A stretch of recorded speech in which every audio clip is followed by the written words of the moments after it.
Labdien, cienījamie skatītāji! Esam šodien Brīvības studijā kopā ar mūsu jau daudzkārtēju viesi Igoru Mēju. Sveiks! Jā, sveiki! Nu ko, esam uz vēlēšanu sliekšņa. Visa Latvijas nākotne būtībā izšķirsies tuvāko šī gada mēnešu laikā. Nu un mūs mazliet satrauc tas par esošās varas valdīšanas dramatiskajām sekām un cik tās vispār ir iespējams vēl labot, jo sekas ir dramatiskas. Par to arī šodien varbūt mēs ar Igoru parunāsim, jo šī brīža, manuprāt, šī brīža vistrakākā izpausme šīs valdīšanas ir ievilkšana kaut kādā kara darbībā.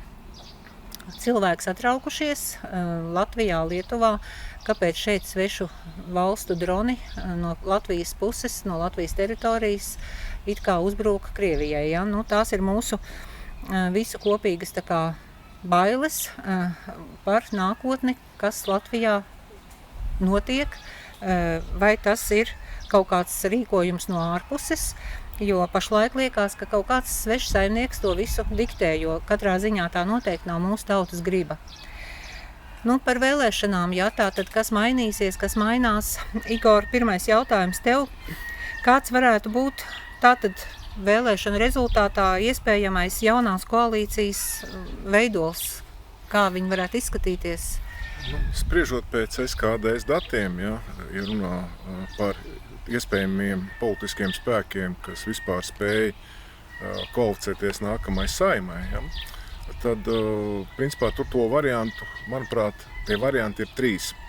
Pirmais ir, kad paliek viss tā kā ir, tad respektīvi jaunā vienotība atkal sastāda valdību, ja, tad pieaicinot savus pārbaudītos satelītus, ja, tas nozīmē, ka, principā, gan valsts ideoloģijā, gan ekonomikā nekas pilnīgi nemainās. Turpina dominēt šīs kreisi liberālās idejas.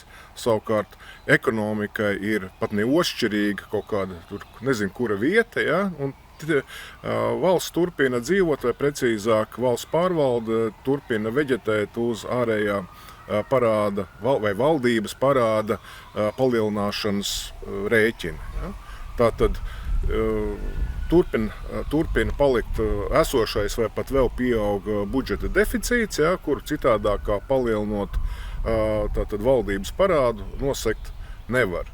Tas savukārt nozīmē to, ka mēs ne tikai dzēsīsim kaut vai nedaudz, ja, bet samazināsim parādu, bet turpināsim viņu audzēt, un es domāju, ka šī pārkreditēšanās iespēja jau notiks uz citiem procentiem. Ja. Jebkura procenta likmes paaugstināšana šī gadījumā nozīmē 100 miljonus eiro. Ja. Nu, viegli rēķināt, ja, cik ir 1% no jau 24 miljardiem, ja, vai kaut kā tā. Bet, Igor, kur tas fenomens ir, ka šī te jaunās vienotības, es nezinu, kā to nosaukt, kliķe, banda, kompānija, ja, viņu šie te satelīti, viņi faktiski zaudē vēlēšanās, bet vienalga viņi paliek pie varas. Kas tas par fenomenu?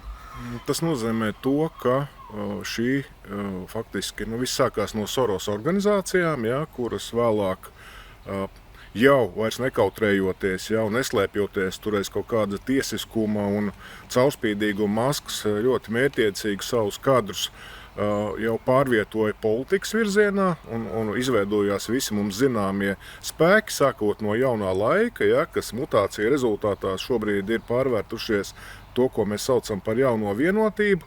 Es domāju vienkārši, ka viņi ir vistiešais līmenis uzreiz aiz ārējiem aizdevējiem. Faktiski, sauciet to, kā gribat, to var saukt par ārējo pārvaldi un tā tālāk. Ja? Un viņus neviens nav izdomājis, ka vajadzētu mainīt, tātad viņi savus pienākumus pilda, procentu maksājumi tātad ienāk tur, kur vajag regulāri, laicīgi, ja? Un kāpēc viņus mainīt? Un zem viņiem savukārt ir sakoncentrēti visi mēdīji un spēcdienesti. Tad, principā, pie tādas varas koncentrācijas nevienam nekādas izmaiņas vai pēkšņi tur nominēt šīs politiskā spēka vietā kādu citu nav vajadzības. Varbūt pēc kāda laika tas var mainīties. Ja? Pagaidām es tādu šobrīd vismaz tendenci neredzu. Kā tu domā, kādas būs sekas, ja šo te jaunās koalīcijas veidošanu uzņemsies tādi jaunās vienotības, teiksim, komanda? Sekas būs tās, kuras es teicu. Turpinās palielināt ārējo parādu, turpinās dominēt šis kreisās ideoloģijas naratīvs, bet tas ir pirmais variants. Ja. Otrs variants, ja vairākumu iegūst, nosauksim viņus par labējiem spēkiem, labēji konservatīviem spēkiem. Tie, kas tagad ir opozīcija. Jā, un tajā spārnā faktiski visredzamākais spēks, protams, ir Latvija pirmajā vietā, ar saviem uzstādījumiem, kas ir publiski pausti no šīs partijas puses, un vēl viens, kurš īsti nav līdz galam vēl nonācis, nevis līdz galam, bet vēl pagaidām vēl nav bijis reālajā varā, kaut vai opozīcijas līmenī Saeimā, es runāju, kaut kādā sistēmas robežās.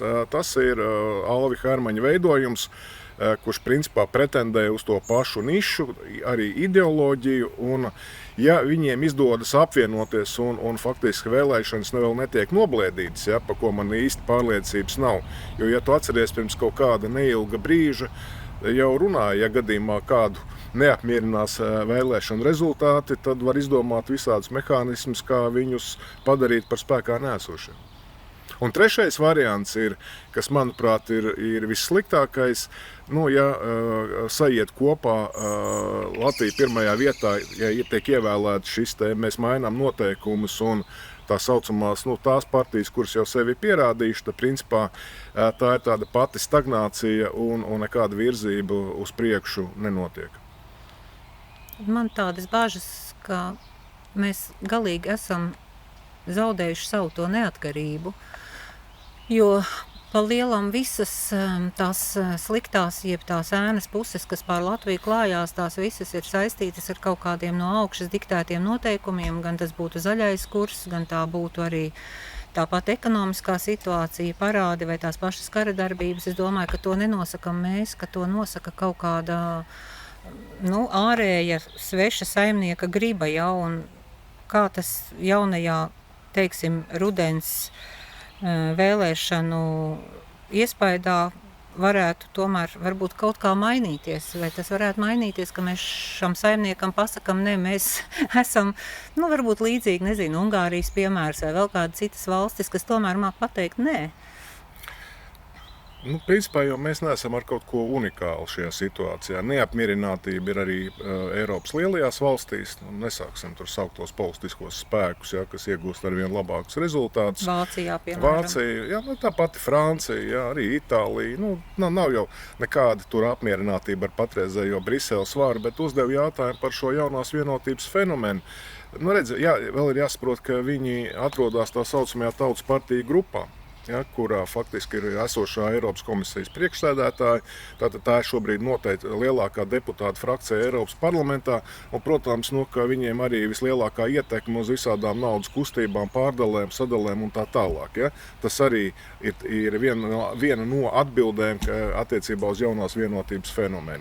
Bet tā kā situācija mainās un šajā Eiropas parlamentā ir arī citas partiju grupas, tā kā Patrioti Eiropai, tad mainoties vēlēšanu rezultātā situācijai lielajās un arī vidējās Eiropas Savienības valstīs nenoliedzami arī šis klimats var mainīties, un mēs esam tiešā nozīmē no tā atkarīgi.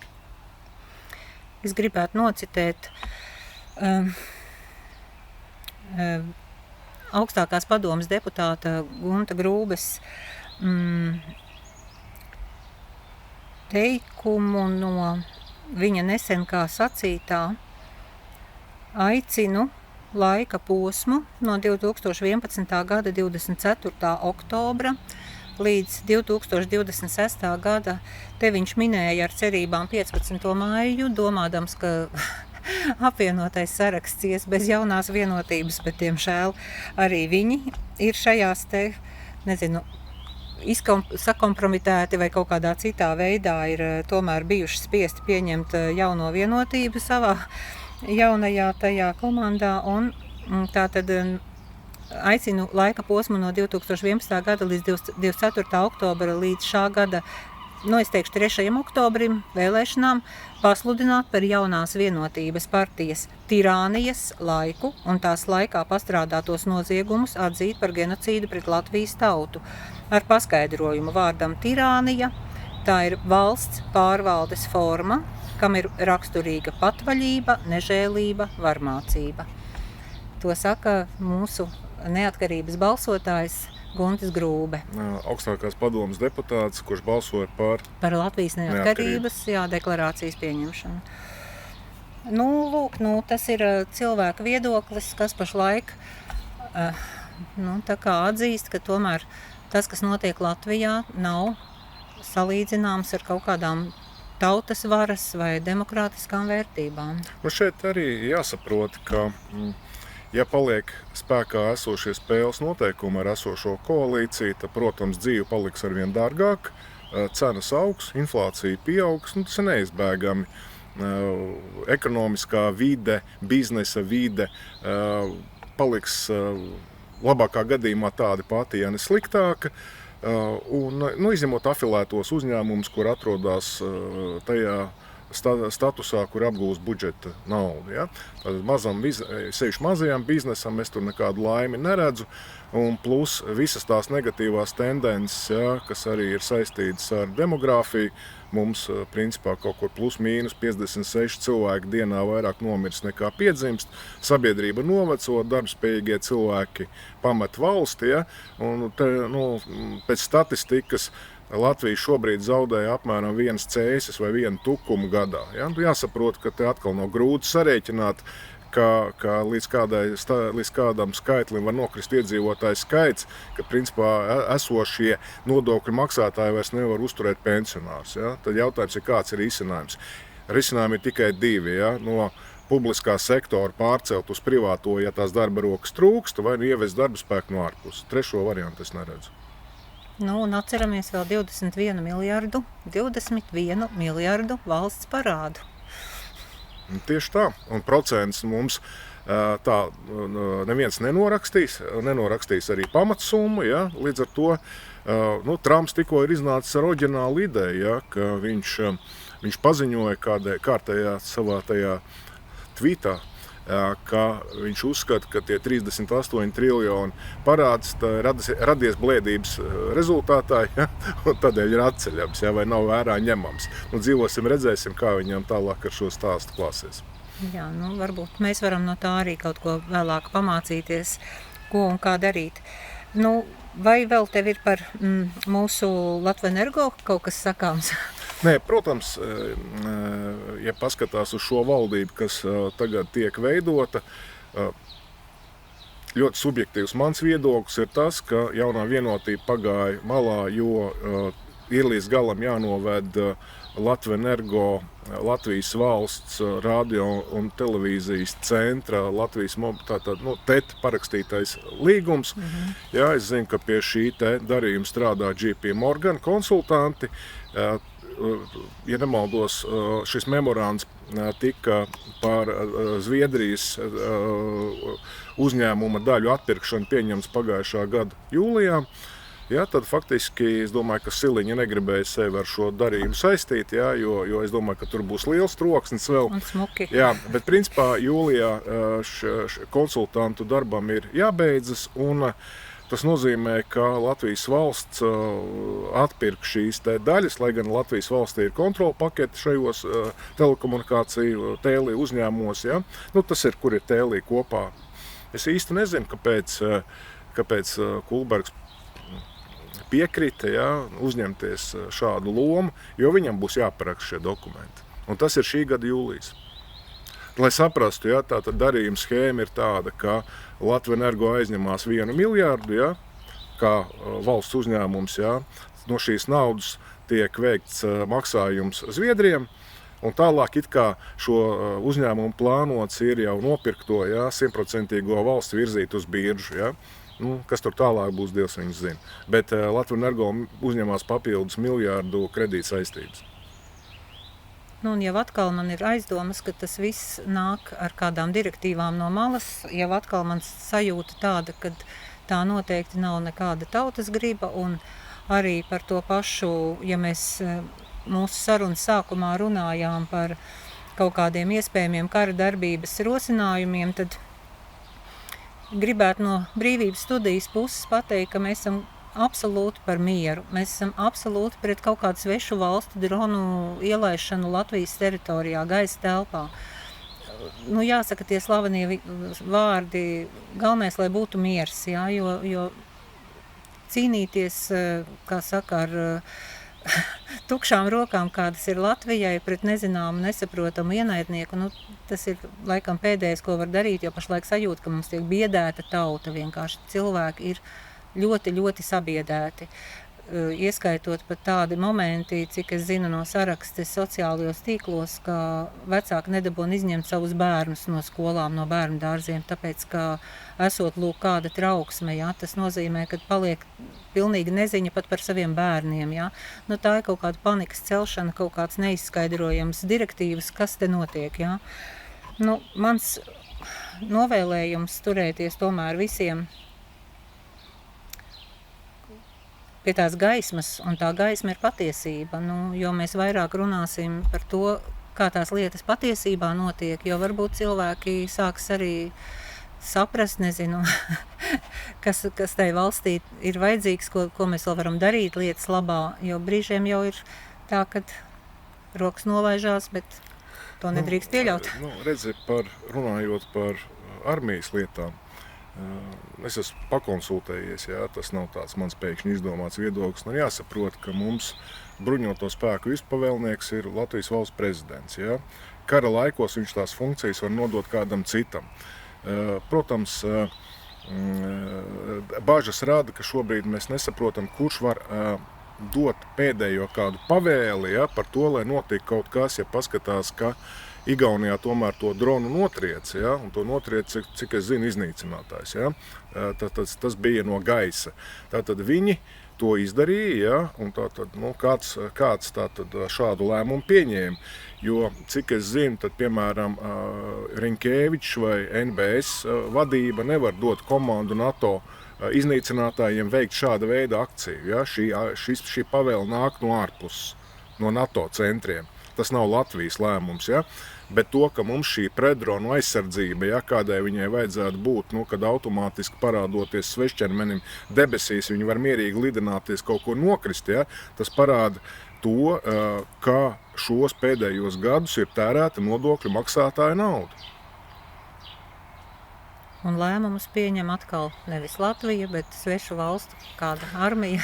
Jā, manis vairāk uztrauc un negribētos piedzīvot to, ka mēs esam atkal kaut kāda maiņas monēta, kaut kādā globālā spēlē, kurā tie, kas pieņem šos noteikumus un nodot kādu šīs direktīvas vai pavēles, atrodas drošā attālumā, jā, tāpēc, es domāju, ka tomēr sabiedrības viedoklis šūmēšanās kaut tu fiziski neko ietekmēt nevar, un tam spiedienam ir jābūt arvien lielākam. Jo nevar tā būt, ka tu saprotamiem jautājumiem ilgstoši publiskajā telpā nesaņem tikpat saprotams atbildes. Un uz ļoti svarīgiem jautājumiem. Paldies, mīļie skatītāji, kad paklausījāties mūsu viedokli. Tiksimies atkal, jo droši vien notikumi turpinās attīstīties ļoti strauji, kā jau tas ir ierasts pēdējā laikā. Katra jauna diena nāk ar savām jaunām sensācijām. Lai jums jauka diena. Paldies, ka skatījāties. Visu labu!